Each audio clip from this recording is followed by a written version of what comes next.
Okay, folks, I want to answer a question that comes up quite regularly in the Strive forums. Should I, if I want to be a striver, should I drink non-alcoholic beers, wine, and spirits? Yes, there are non-alcoholic spirits you can drink these days.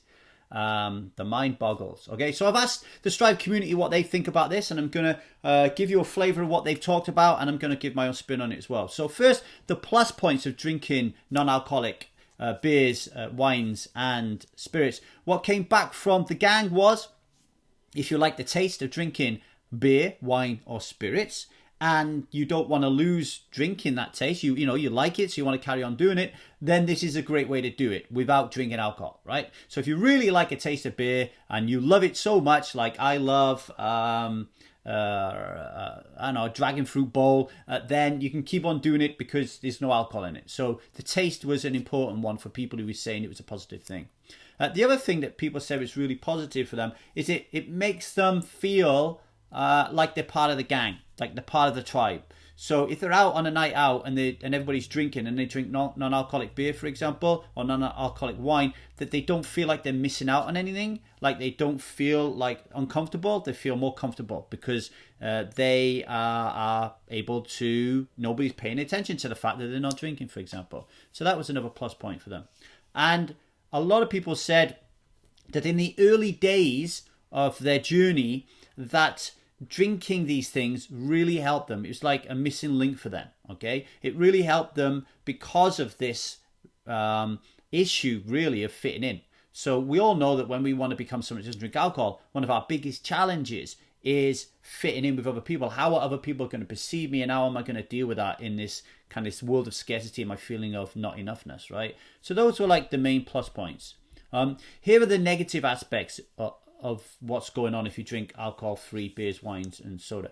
The plus point, that you feel like you're missing out. So if you drink this stuff, then that's really good because you're not missing out anymore. I actually think this is a real negative. I don't think it's a plus point at all because, let me reword that. I think it's a positive thing in the beginning, as long as you're working on dealing with the fact that you're missing out.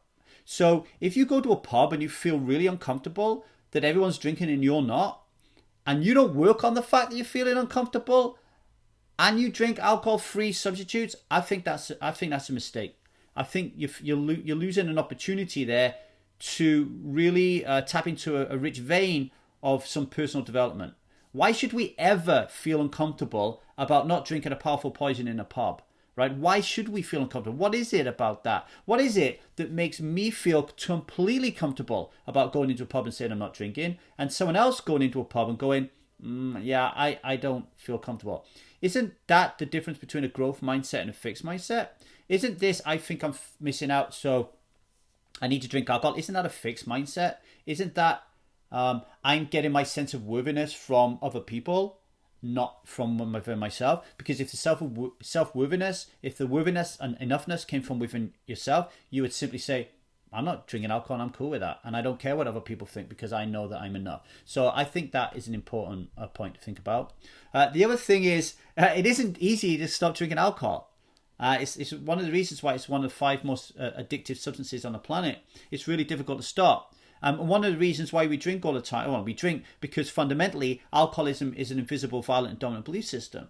And one of the ways that belief system is fueled is the ritualization, the ritual nature of drinking alcohol. Okay, so if you continue that ritual by continually drinking something that tastes the same as alcohol in the same environment, so you're basically doing the same thing, but you're not getting the alcohol, your brain doesn't really know the difference. So you're still going to be craving drinking in those certain situations. So what are you going to do if you don't have a non-alcoholic option all of a sudden, right? It's a little bit like stopping smoking through vaping. Yeah, in the beginning it's really good because, really the most difficult part of giving up smoking, it's not nicotine addiction, it's the fact that you're so used to always doing something with your hands. Brené Brown says in her book Daring Greatly that when it boiled down to it, the reason that she was like an alcohol addict is because she just had to do something with her hands all the time, right?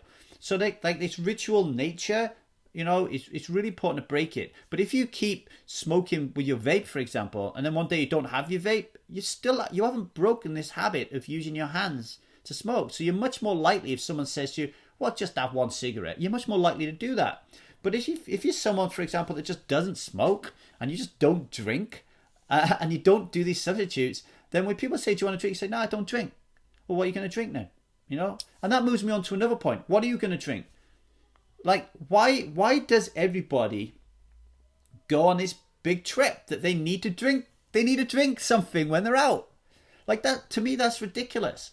You know, if I go around somebody's house and they ask me if I want to drink and I'm not thirsty, why would I want to drink? If I go to a pub, why do I want to drink? We need to understand that the reason when we go to pubs and restaurants and we order a drink, it's not because we really like what is there in front of us.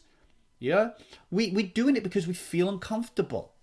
I am more than comfortable of going into a pub or a restaurant and saying, I don't want to drink. I'll just have some water if I'm thirsty, or if not, I don't want anything. I used to play in a local poker game and I was the only one who cost my landlord money. I would bring my own tea bags in and I would get him to boil the kettle and I would make my own tea. You know, I'd chuck him a quid every now and then, you know. But like, for me, you don't need to drink anything when you're out. All this journey for alcoholic substitutes, you don't need it. You just say, I don't want to drink, or I'll have a drink of water. All right. And that's for me anyway.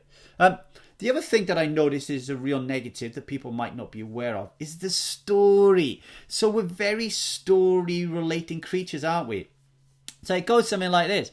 Why do you drink non-alcoholic free beers? Well, you know, when the sun is blasting and it's a Sunday and all the lads are in the park and then I just want this like nice cold. Like the story that you're talking about is glamorizing drinking alcohol.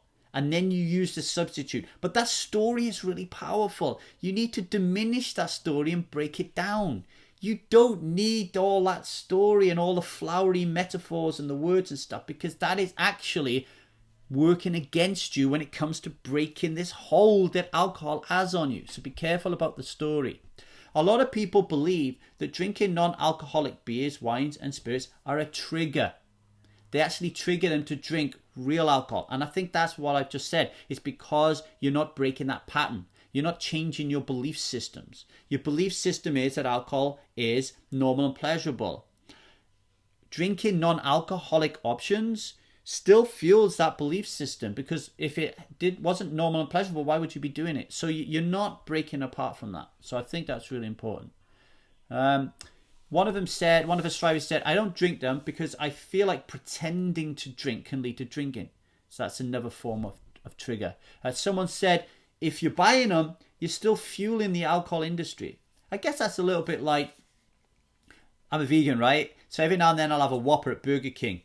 Like, morally and ethically, is that right? Like, how do I feel? I always feel a little bit squirmy when I'm doing it, because, you know, these people are killing like millions of animals, and then here I am buying a non-animal burger from them. So I understand that point, and I think that can really work for some people. You know, like if you're really struggling to make this bigger than yourself, if you really don't have any epic meaning and calling around giving up drinking, you're really going to struggle. If it's just about you, like, I hate alcohol, I'm going to stop, you're going to struggle. But what if you said to yourself, I fucking hate the alcohol industry and I'm going to do everything to bring them down, right? Now you're not going to drink non-alcohol options, because a lot of them are created by the alcohol industry, right? And then there's this whole value proposition. So we believe at Strive and 1000 Days Sober that alcohol, you have to take the long-term picture of alcohol, and when you do that, it doesn't provide you with any value. And if it doesn't provide you with any value, there is no desire to drink it, okay? But if you keep drinking non-alcoholic options, then that value proposition remains, right? It's not the same, but it remains. And it's a good quote here was, where is it? I don't drink them, Lee. For me, it feels like a substitute and therefore has the perception that alcohol's value, or else why not just drink a normal alcohol-free drink? Say that again. For me, it feels like a substitute and therefore has the perception that alcohol holds value. Or else why not just buy a normal alcohol-free drink? Yeah, why don't you just buy water? If you're drinking non-alcohol-free options instead of water, you really need to question why that is and be interested in that, okay? And then, and I love this quote, why simulate poison? This is from Glynis. Like, Glynis says, I don't touch them. I never have, I never will, as I don't think I need to simulate poison. It's taken this long to get this shit out of my life. The last thing I'd like to do is buy something that replicates it. And at that point, I think we'll leave it at that. What about you? Do you drink alcohol-free beers, wines and spirits? If so, why? If you don't, why not? Join in the conversation. Leave a little note in the comments below. Thank you very much.